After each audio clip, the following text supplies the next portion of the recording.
Bonjour et bienvenue à Techno-Érable, une autre émission sur les technologies de la MRC de l'érable. Aujourd'hui, nous nous occuperons des nouvelles technologies dans l'industrie du bois. Pour cela, nous recevrons dans nos studios de la TVC François Vigneault, l'un des propriétaires d'Amex Bois-Franc. Il nous expliquera comment il fonctionne le système de scanner en 3 dimensions, ce qui permet à l'entreprise de couper le bois de manière optimale en minimisant les pertes de matériel. Amex, un référent international au niveau technologique pour les usines de traitement du bois, planifie aussi incorporer de l'intelligence artificielle pour augmenter la productivité et pour faire face à la pénurie de main-d'œuvre dans la région. Voici donc François Vigneault. On reçoit François Vigneault, le copropriétaire et fondateur de Amex. Bonjour, ça va bien? Bonjour, ça va bien, merci. Toi aussi? Oui, merci. Donc, Amex Bois-Franc, c'est justement une entreprise de Plessisville, c'est ça? C'est bien ça, oui. Donc, dans le secteur du bois. Dans le secteur du bois franc, Okay. oui. Quel genre de produit faites-vous avec ce bois-là? Ben nous, ce qu'on fait, c'est de la transformation. On va récolter des arbres en forêt, puis on va les transformer prioritairement en planches qui vont servir à la fabrication de toutes sortes de produits par la suite. Des planchers, des armoires de cuisine, des moulures, des meubles, toutes sortes de produits faits en bois. Il y a aussi une bonne section qui va dans l'utilisation industrielle. Les palettes de transport, les boîtes que vous voyez, la canneberge qui est entreposée dans des boîtes pour le transport. C'est fait à partir de produits qui peuvent avoir été transformés chez nous, dans nos usines. D'où est-ce qu'il provient ce bois-là que vous utilisez?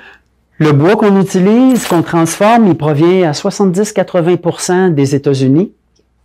Puis le reste provient du sud-ouest de l'Ontario. C'est simplement que les hivers sont moins rigoureux là. Puis ça veut dire que l'arbre va pousser plus rapidement, il va devenir plus long, plus vite, puis il va avoir une densité plus faible que le bois qu'on peut trouver ici au Québec ou au Nord.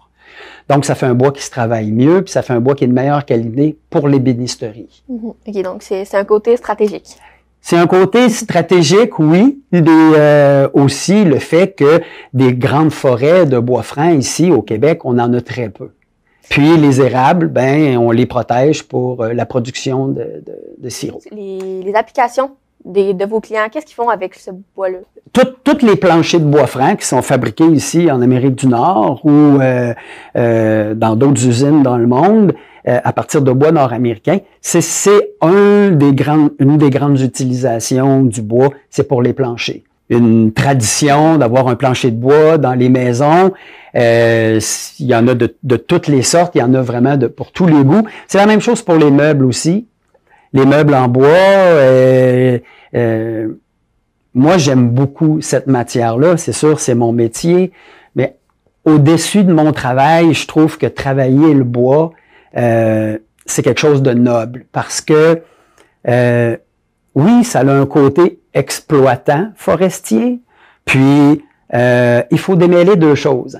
Les arbres qui sont coupés pour faire du bois de construction, puis les arbres qui sont coupés pour faire du bois pour fabriquer justement des meubles ou des planchers, c'est pas le même type de coupe du tout qu'on fait.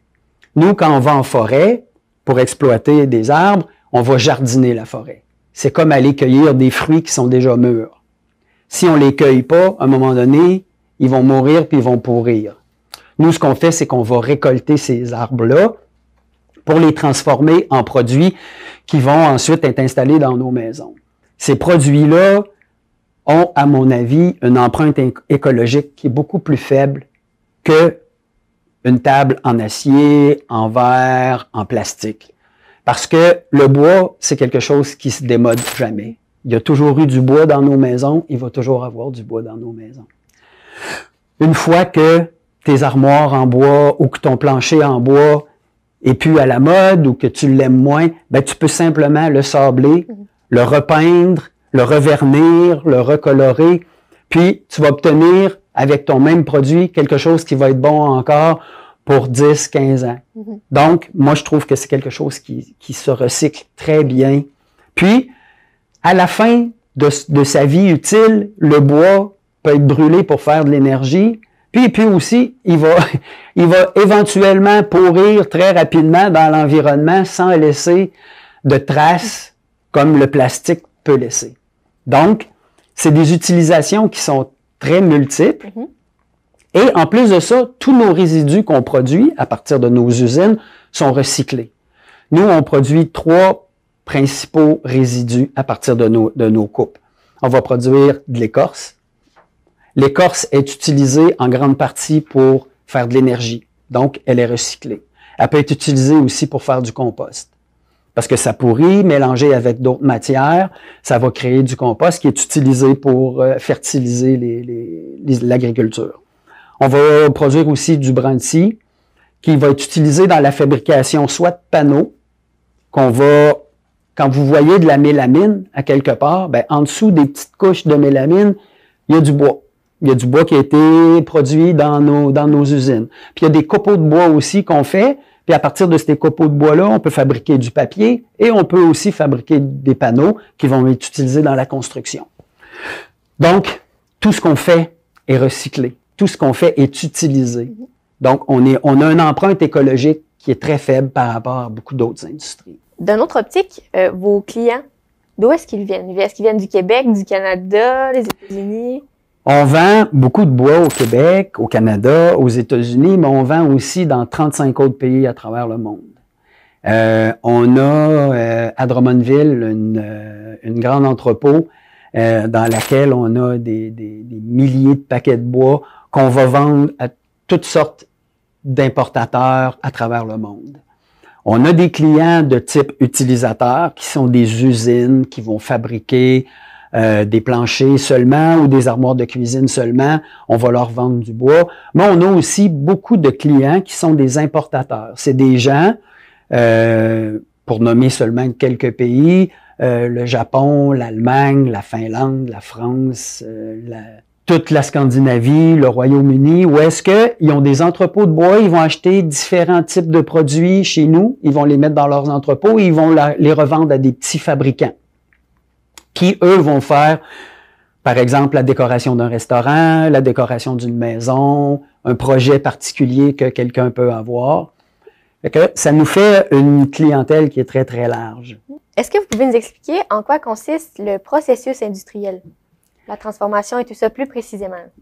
Ben, en gros, pour pas rentrer dans les détails trop techniques, quand on reçoit le bois, on va commencer par démêler toutes les sortes, parce que nos fournisseurs de bois peuvent nous envoyer sur un camion, exemple, des bio d'érable, de chêne, de frêne, et puis quand on les reçoit, on va les trier. Quand on a accumulé assez d'une sorte en particulier, on va faire une production. Là, à ce moment-là, on va la rentrer dans l'usine qu'on appelle communément un moulin à scie. Une usine de sciage, le nom plus moderne. Là, on va enlever l'écorce, puis on va transformer ces billots de bois-là en planches pour les envoyer par la suite au séchage. Une fois que le bois a été scié, là, on va aller à l'étape du séchage. Parce que dans une planche de bois, quand on a fini de la couper, elle est gorgée d'eau. Il faut retirer cette eau-là avant de fabriquer quoi que ce soit parce que ça fonctionnerait pas, techniquement. Donc, on va passer dans des séchoirs à bois. Un séchoir à bois, c'est comme un immense four dans lequel on va entreposer les paquets de bois puis on va faire le séchage. Quand on a fini de retirer l'eau, on va sortir le bois du séchoir. En passant, le bois peut demeurer dans le séchoir, dépendamment de la sorte qu'on va y mettre, entre 10 jours et jusqu'à 6 mois. OK, c'est long? Ça peut être très long. Dépendamment des sortes de bois, oui, ça peut être très long. Okay. Fait qu'on va retirer le bois du séchoir quand on a fini de retirer l'eau, puis après ça, à la fin, il va passer dans les mains des classificateurs. Puis un classificateur va regarder chaque pièce de bois qui est sortie du séchoir, puis il va y donner une qualité. Dépendamment du client, du besoin, on va classifier le bois selon ce que l'arbre nous a donné. Une fois que c'est fini de classifier, on va empaqueter ça, puis livrer ça au client selon nos commandes. Un bon processus, là. Ça dure combien de temps environ? Là? En moyenne, là, de la réception de la bille de bois jusqu'à l'expédition, ça va durer 3-4 mois. Okay. Avant qu'on puisse retourner le bois au client utilisateur. Ouais. Et pour l'émission Techno-Érable, justement, quel genre de technologie est-ce que vous utilisez chez Amex? La technologie qu'on utilise présentement, c'est on a beaucoup de vision en 3 dimensions. La vision en 3 dimensions, elle a été développée pour maximiser l'utilisation de chacune de nos morceaux. C'est ce qu'on appelle communément des scanners. Fait que chaque bille de bois va passer dans un scanner, puis les scanners vont analyser la bille, puis ils vont proposer aux techniciens quoi faire avec pour maximiser le rendement de chaque bille de bois. C'est assez spectaculaire à voir, c'est ultra rapide, puis ça permet à nos techniciens de maximiser, comme je disais, le rendement, puis ce qui est très bon pour l'environnement, parce que depuis qu'on a ces outils-là, avec le même lot de bois, on est capable de sortir plus de produits. Puis c'est très rapide. C'est ultra rapide. Donc, on a augmenté aussi nos capacités de production avec des outils comme ça. Et justement, ces scanners-là, est-ce que c'est gros? Est-ce que ça fonctionne avec des caméras? Ça fonctionne avec des caméras qui sont placées à des endroits stratégiques. Puis, soit que la bille ou la pièce de bois va passer à travers le scanner, être analysée en quelques fractions de secondes, puis être processée par la suite. Okay. Ouais. Et est-ce qu'il y en a juste un ou vous en avez plusieurs? On a plusieurs scanners. Okay. Oui, on a présentement. Ils ont toutes la même fonction? Ils n'ont pas toutes la même fonction. C'est des scanners qui ont des fonctions différentes. Il y en a que c'est pour du dimensionnel. Il y en a que c'est pour de la coupe. C'est pas mal tout le même principe. C'est de la vision en 3 dimensions. Okay. Puis, ça, c'est qu'est-ce qu'on utilise pour les coupes de bois. Pour le séchage du bois, on a quand même pas mal de technologies aussi. Mais là, à ce moment-là, ça va être des sondes. C'est beaucoup des sondes de température sèche, sondes de température humide, sondes de chaleur, pour être capable de toujours prendre des mesures à l'intérieur de nos séchoirs, de prendre les bonnes mesures pour ajuster la température. Le séchage du bois, c'est assez technique. Il faut créer un climat pour que le bois sèche convenablement. À ce moment-là, il faut vraiment que ce soit précis. Donc, tous ces systèmes de sondes-là, avant ça, c'était des thermomètres. Okay. On avait des thermomètres de laboratoire qui étaient accrochés un peu partout dans nos charges de bois. Puis, plusieurs fois par jour, les techniciens entraient, puis allaient voir les thermomètres, puis prenaient certaines mesures, puis allaient ajuster un petit peu le chauffage pour augmenter, pour diminuer. Maintenant, ça se fait en temps réel. C'est un ordinateur qui est connecté à tout ce paquet de sondes-là qui sont dans les séchoirs. Puis, avec les mesures, avec les lectures qu'ils font en temps réel, ils vont toujours ajuster pour qu'on soit le plus précis possible. Et pour la réception ou de votre bois, justement, est-ce que vous marchez avec des ordinateurs? Oui. Tout ce qui est pour la réception et même l'expédition puis la classification, ça fonctionne tout par ordinateur. Là, à ce moment-là, c'est des systèmes qu'on appelle plus, en français, keyboard, clavier touche, où est-ce que chaque classificateur a soit un ordinateur portatif avec lui, si c'est le classificateur qui se promène d'une place à l'autre dans l'usine, ou bien il va avoir un clavier fixe à l'endroit où il fait la classification. Donc, quand moi j'ai commencé ma carrière, je vous dirai pas mon âge, mais quand j'ai commencé ma carrière, on était papier-crayon. Fait qu'à toutes les fois qu'on classifiait un morceau de bois, on ouvrait notre page au bon feuillet, puis on indiquait qu'est-ce qu'on avait fait. Aujourd'hui, il n'y a plus ça, ça n'existe plus. C'est maintenant tout fait électroniquement, informatiquement. Donc, on a des bases de données, on explique au classificateur qu'est-ce qu'on veut, puis lui, selon les spécifications qu'on a données, il va valider chaque pièce de bois, chaque bille de bois, puis il va entrer la qualité qu'il a donnée. Dans certains cas, même la prise de mesure est faite électroniquement.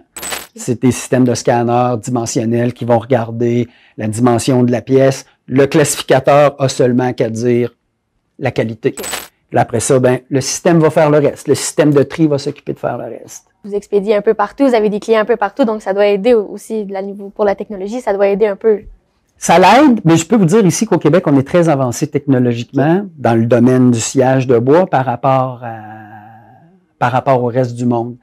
J'ai pas vu beaucoup de scieries, peut-être certaines aux États-Unis, qui étaient mieux équipées que les nôtres ici, qu'est-ce qu'on peut voir au Québec, là.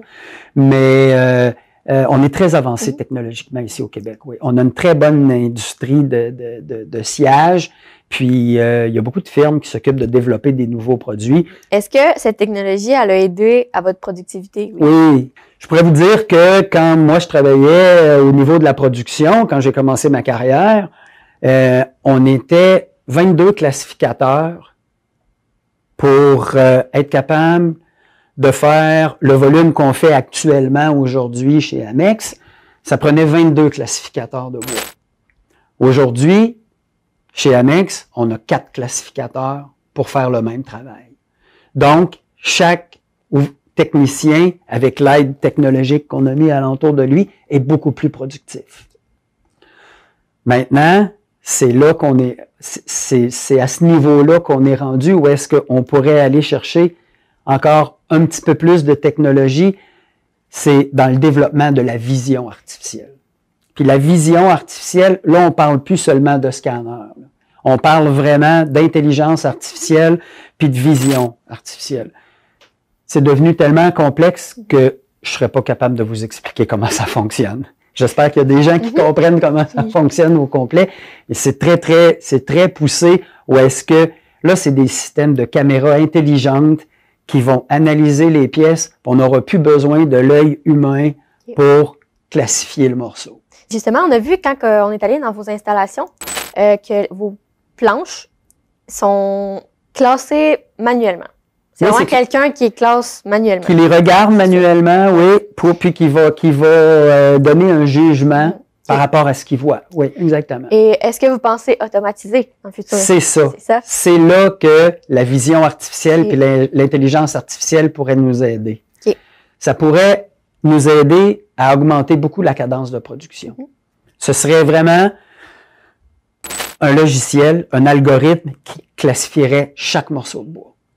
Aujourd'hui, on peut penser qu'un classificateur chevronné, là, un senior, peut classifier entre 25 et 30 pièces à la minute, puis ça va être pas mal sa capacité maximum de passer Un outil comme ça peut passer des centaines de pièces à la minute, le nombre est illimité.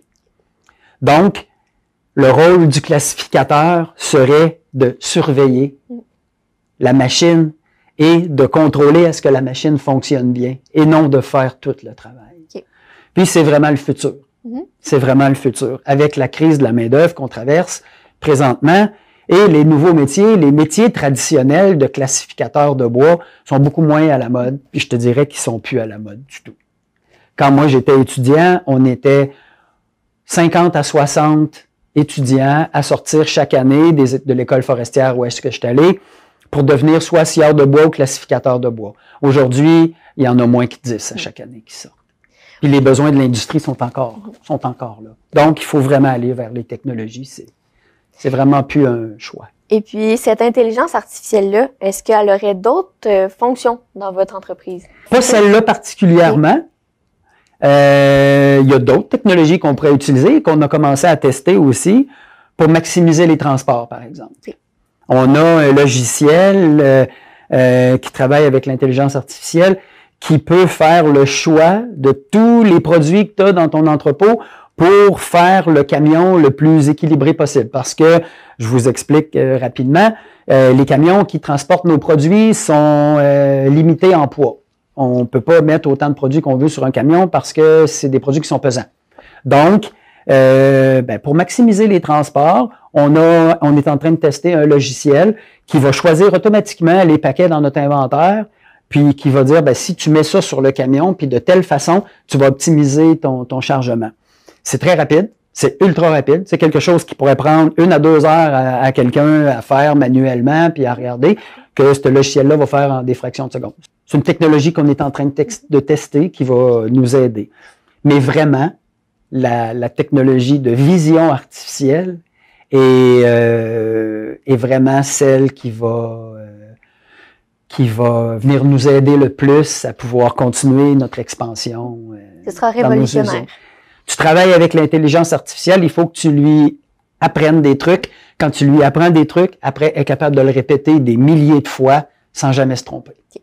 Et pour apprendre justement à l'intelligence artificielle comment fonctionner, est-ce que vous avez des ingénieurs? Comment ça fonctionne? C'est plutôt des techniciens qui ont été formés chez nous ou bien formés dans des écoles de classification, qui ont appris les normes de classification de bois. C'est eux qui vont entrer tous les paramètres dans le système pour faire la classification de chaque morceau de bois.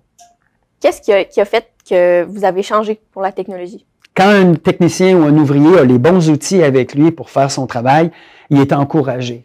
Okay. C'est toujours motivant pour lui de venir au travail, de dire « je vais être capable de faire des belles performances, mon travail va être bien fait, ça va être motivant de faire ce que je fais ». Avec les bonnes technologies, c'est toujours ça. Puis par la suite vient la qualité puis le volume.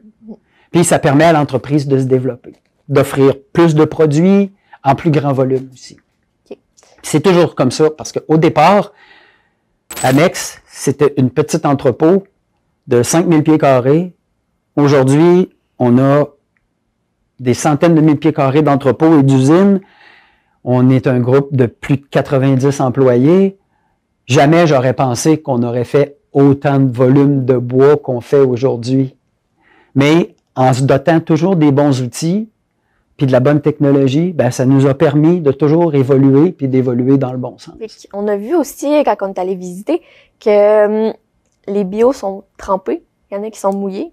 Certains bios sont mouillés, oui. Et d'autres non. Et d'autres non. Pourquoi? Ça, c'est pour la conservation du bois. OK. Un arbre, c'est un être vivant. Quand on le coupe, il arrête de vivre puis il commence à dépérir. Si on laissait un arbre coupé dans le bois, au bout d'un certain nombre d'années, il va devenir en compost. L'arrosage du bois nous permet de couper l'oxygène dans les empilements et de rafraîchir la température aussi. Ça nous permet de conserver le bois en bon état plus longtemps. Okay. On fait cet arrosage-là en saison chaude. On va le commencer au mois de juin, on va le terminer au mois de septembre. Pendant ces mois-là, quand la température est chaude à l'extérieur, on va arroser le bois pour le conserver. Okay. Ce système d'arrosage-là, il a été conçu pour la récupération de l'eau en même temps. Tous nos sites d'entreposage sont sur des terrains asphaltés. Donc, quand on arrose, l'eau retombe sur l'asphalte, elle recoule dans un système de récupération, est filtrée et repompée. Donc, on utilise très peu d'eau neuve pour arroser notre bois. On recycle beaucoup notre eau. Et pour finir, quel rôle pensez-vous que la technologie pourrait avoir dans votre entreprise pour le futur? Bien, dans le futur, la technologie va nous permettre de continuer à faire ce volume-là et aussi d'augmenter le volume en s'appuyant sur seulement que le groupe d'ouvriers qu'on a et de techniciens qu'on a aujourd'hui, sans être obligé d'embaucher plus de gens. On le sait, la courbe démographique est encore dans un sens où est-ce que pour les 10 prochaines années, on va être en pénurie de main-d'œuvre. Il y a l'immigration qui peut venir aider, il y a un paquet de choses qui peuvent venir aider, mais quand même, il faut vraiment miser sur la technologie pour être capable de le faire, puis de le faire aussi avec le moins d'efforts physiques. Des travaux physiques difficiles, où est-ce qu'il y a des risques de blessures, il faut les éliminer. Avec la technologie, on en a éliminé beaucoup, il en reste encore qu'on est capable de faire, puis on va continuer à le faire. Ça va nous permettre de continuer à grandir et aussi à garder les coûts de production raisonnables. Parce que il y a toujours une limite à ce qu'on peut payer pour un produit. Donc, si on veut être compétitif avec le domaine de l'acier, du métal, des autres produits qui peuvent faire des meubles, des planchers, la céramique, ben il faut offrir notre produit à un coût compétitif. La technologie nous permet de garder les coûts de production à un niveau respectable. Même si tout le monde sait que le jus de canneberge est bon pour la santé, s'il fallait payer 20 $ pour un verre, ben je pense qu'on s'en passerait. Il faut que, comme dans notre industrie, toutes les industries font face à ce défi-là, puis nous autres aussi. Et je crois que vous aviez un petit mot pour la fin. On a toujours misé chez Amex de faire beaucoup de formations à l'interne. La majorité de nos techniciens sont arrivés chez nous sans expérience et même sans connaissance dans le domaine du bois. Puis il faut pas penser parce qu'on est en entreprise dans le domaine du bois qu'il faut aller dans une école de bois pour travailler chez nous et pour bien réussir. Les gens qui sont venus chez nous, certains avaient des bases, certains avaient rien du tout. Puis ils ont tous fait leur apprentissage à l'interne.